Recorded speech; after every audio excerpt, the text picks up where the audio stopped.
अमेरिकी विदेश मंत्री माइक पोम्पियो का बयान। भारत की उत्तरी सीमा पर 60,000 चीनी सैनिक तैनात। पोम्पियो बोले, साजिश समझ ली हमने। एनएसए बोले, भारत की सीमा पर चीन का रवैया आक्रामक। कहा, चीन बातचीत या समझौते से सुधरने वाला नहीं। इस मसले पर विनम्र होने से कोई फायदा नहीं। अमेरिकी विदेश मंत्री माइक पोम्पियो ने चीन पर एक बार फिर निशाना साधा है। उन्होंने कहा कि भारत की चीन ने लद्दाख में लाइन ऑफ एक्चुअल कंट्रोल पर 60,000 सैनिक तैनात कर रखे हैं। वहीं अमेरिका के एनएसए ने कहा कि इस बात को स्वीकार कर लेना चाहिए, चीन बातचीत या समझौते से सुधरने वाला नहीं है। पोम्पियो ने की चीन की खचाई। पोम्पियो ने क्वाड ग्रुप यानी कि इंडो पैसिफिक देशों अमेरिका, जापान, भारत और ऑस्ट्रेलिया के विदेश मंत्रियों की टोक्यो में हुई मीटिंग से लौटने के बाद शुक्रवार को एक इंटरव्यू में चीन पर निशाना साधा।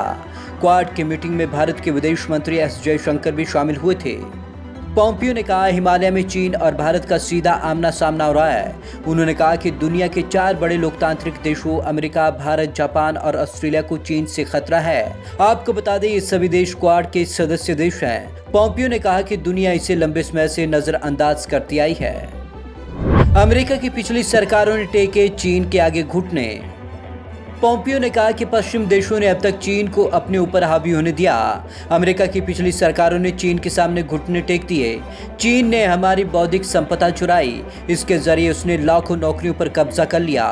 पोम्पियो ने कहा कि क्वाड में शामिल देश अब इस बात को अच्छी तरीके से समझ रहे हैं, अब इन देशों को चीन के खिलाफ एकजुट होना चाहिए।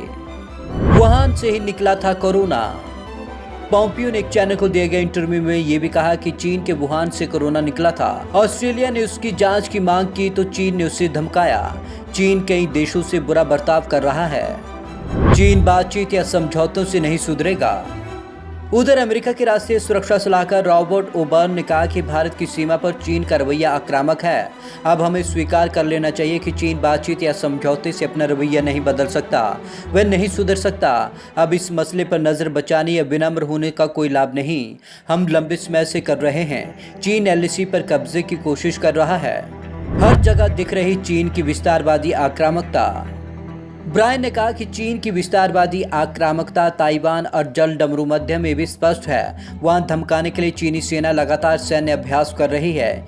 चीन के one belt one road project में शामिल कंपनियां गैर पारदर्शी हैं। इस प्रोजेक्ट के कारण कई छोटे देश चीन के कर्जदार हो चुके हैं। उनकी संप्रभुता कमजोर हो चुकी है। इन देशों के पास संयुक्त राष्ट्र में चीन के खिलाफ वोट देने का स्वतंत्र विकल्प भी नहीं बचा है। लेह में उतरा C-17 ग्लोब मास्टर। इस बीच भारतीय सेना के C-17 ग्लोब मास्टर ट्रांसपोर्ट विमान ने लेह एयरबेस पर लैंडिंग की है। इस विमान का इस्तेमाल अग्रिम मोर्चे पर सैनिकों को पहुंचाने के लिए किया जाएगा या करगिल, लद्दाख, अन्य उत्तरी और उत्तर पूर्वी सीमाओं जैसे कठिन जगहों पर आसानी से उतर सकता है। Bureau report, Punjab Kesari TV, Chandigarh.